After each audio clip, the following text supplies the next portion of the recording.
Now, live from inside the Matt Black Kia Studios, this is Football at 4. And Football at 4 is powered by the Inside the Birds podcast. It's brought to you by East Coast Roofing, Siding, Windows, serving all of South Jersey. If you call, they'll show up online at eastcoastroofing.com. Mike Gill with you.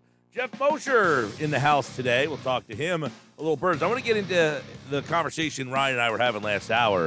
You know, the Eagles won 9 games last year. Is it a fait accompli that they should just win more games this year because they have a better roster? Is it that simple? Better team, more wins?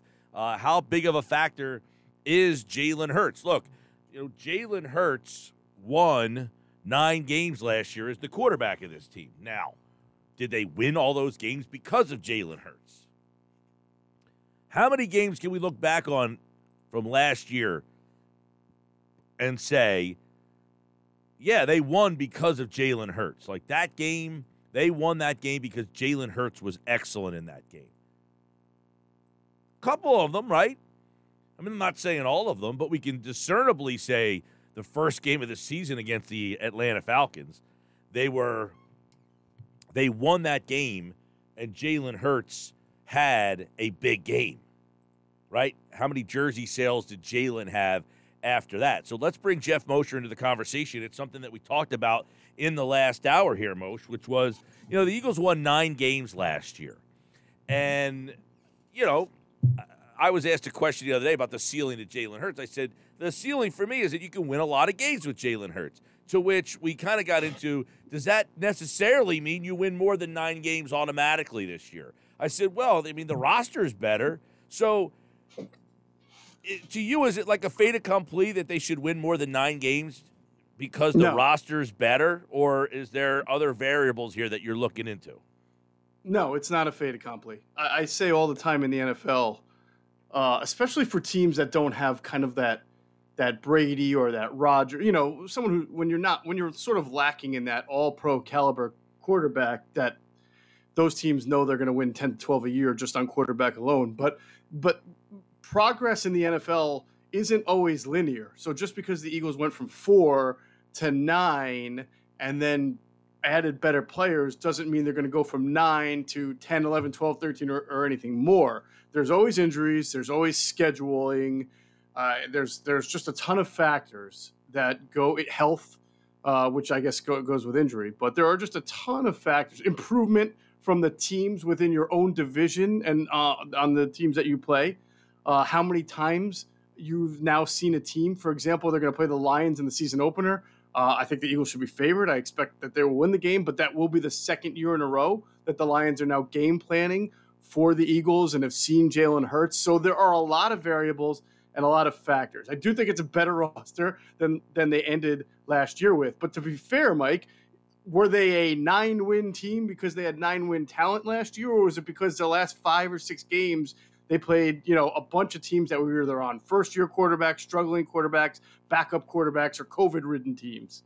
That factors into it too. That's a very, you know, astute and fair point. Is that, hey, and a lot of people look at the schedule this year and say, well, it's an actually weaker schedule. But as Adam and I have been kind of talking about, that NFC East probably is not going to be as easy to pick up wins. I mean, you're probably I don't know, are you sweeping Washington? Are you sweeping the Giants as easily this time around? Probably not. Right. You know, and it's a great time to bring this up because on tomorrow morning, 6 a.m. on Inside the Birds, we start our annual series that we do looking at the NFC East with Greg Cosell. So he'll be on with us for 4 straight podcasts, and we'll do all 4 NFC East teams, ending with the Eagles. I believe the first one is Dallas. And, you know, it's while we were doing the podcasts, I made the point, and Adam and Greg both agreed that while there are still some major question marks about the Giants and Washington, and their depth is very much an issue for both those teams, the fact that one team has a new coach, the other team has a new quarterback and some new weapons, and that they were kind of a laughing stock from a record standpoint the last few years, that doesn't stick around forever. They've both added a lot of talent, and I think there's a lot of optimism about the new coaching staff with the Giants. So I don't think that, first of all, the Giants beat the Eagles once out of 2 times last year. But to me, even though this might still not be a very strong division compared to the others. I don't think the NFC East is a laughing stock division anymore. I think it will be more competitive than it's been, and it's always competitive within the 4 teams. I mean, the Eagles, I think, were losing to Washington at halftime, right? In that last game, and had to come back and win it, and Heineke was intercepted on the last play of the game there, and in the second game, or else that, who knows what would have happened there. But they're always close games to begin with. And like I said, the Giants beat the Eagles last year despite being far inferior of a team.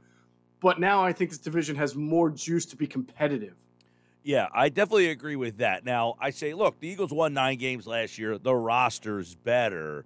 How much better is the roster? Is it – because I say they won 9 last year. They should win – they should win 10, right? You would think this roster's 1 game better, at the least. Again, well, you're operating off of last year's schedule and everything that happened last year, and a wonderfully healthy season, which you have to hope the Eagles can do again. I mean, they had some terribly unhealthy seasons prior to that, and last year they did stay healthy for the most part. Obviously, they lost Brandon Graham and Sayamalu, so it wasn't like 100% health, but for the most part, some of the most important players, Devontae Smith, Darius Slay, Fletcher Cox, they stayed healthy. Jason Kelsey. So you have to hope that happens again. But and again, you're only as good as your health that week of the opponent that you play. I'm sure there are a couple of teams they played last year that wish that they either didn't have weren't COVID stricken or had some of their better players on the field. I mean, New Orleans was rolling, and then all of a sudden they're on Trevor Siemian, at quarterback. I imagine that they would have liked to have had a different scenario in that game. Just depends on who you play in that week. But overall, to answer your question, yeah, they got better. Clearly, their wide receiver group is better. Their offensive line was very strong. I don't know how much stronger it can get. The tight end group is the same. The cornerbacks group clearly got better when you go from Steve Nelson to James Bradbury. It looks like the linebacker group should be better. So, again, better team, yes, but what kind of schedule are you playing? Because a lot of teams you're playing now, they might be better than they were last year. Geoff Mosher, InsideTheBirds.com, the Inside the Birds podcast. And another thing, you just brought up the fact that, the Eagles, they split with the Giants. They swept the Washington Commanders that we had talked about. Generally, you split with the 2 teams, and the Washington series has been a sweep. I think Adam mentioned almost every single year going back to 2014. So somebody has won that series. Just to kind of highlight how competitive the games inside the division have been, even when Washington hasn't been all that good. There's been times where you've struggled with them. New York, you've seen to dominate, and then they finally beat you once last year, even when you were the better team. Dallas, so it doesn't matter if sometimes you're the better team. You stub your toe against these teams inside this division. It seems to happen a lot. Listen, my favorite stat, and I brought it up during our NFC East Outlook series, and I bring this up all the time, and I think it's one of the most under-discussed crazy phenomenons in sports, is that no team has repeated as division champion of the NFC East since the 2003-2004 Eagles. We are now going on 18 seasons, all right? So the past 17 seasons, there has not been a duplicate winner. Think about who you were 17 years ago, Mike Gill. I mean, that's a long – we're almost talking about 2 decades before this division has had a champion 2 years in a row. That's really hard. For some people, the Andy Reid era feels like yesterday. It does for me. But when you think about how long that's really been, 17 years – to me, that's just amazing. And that just shows you this division and how, yes, there have been some strong teams. And, yes, there have been some Super Bowl winners in that time, the Giants twice and the Eagles once. But it's not been a division that you've seen like that has a Chiefs that's going to win it 3 out of 4 years, or the Packers. I mean, it's totally anyone's division every year. And that's because, like you're saying, it's not easy to just sweep the whole division. No matter how good or bad the teams are, every game winds up being pretty not every game, but a lot of games really wind up being close, and you'll see that upset like you saw last year when the Giants beat the Eagles. Yeah, now the Eagles won 9 games last year, and it's admirable that they won 9 games because we didn't think that was a 9-win team. What would you say? Like when you were coming on, I was saying, how many of those 9 games were you like, they won that game because Hurts played really well? Like, what percentage or what factor impact did Hurts have in them being a 9-win team? It's a good question. I think games that stand out where I thought Hurts really played well, and probably 2 of the more impressive wins of the year, were the game at Denver. I thought that was an excellent game that he played. He had not a great second half, but you'd probably be, apprehensive to find a game where he was great from start to finish last year, which is, obviously consistency is something he has to work on. But he really did play well in that Denver game, given the history of the Eagles going out to Denver, and I don't think they had enough time. And I thought he played really well in the New Orleans game as well. I know his home game, they were just starting to open up the offense a little bit from a downhill running scheme to a quarterback read option or zone read type running scheme. And I thought, made some really good plays, both offensive, both with his arm and running the ball. So those 2 games kind of jump out at me as games where I thought Jalen really showed some development and, in a tough environment. I know the Broncos weren't a great team, but again, going out and winning in Denver is not easy. And he made some really nice throws in that game. Right, that, and of course the Atlanta game. I mean, the first game of the season, people were going out and buying his jersey.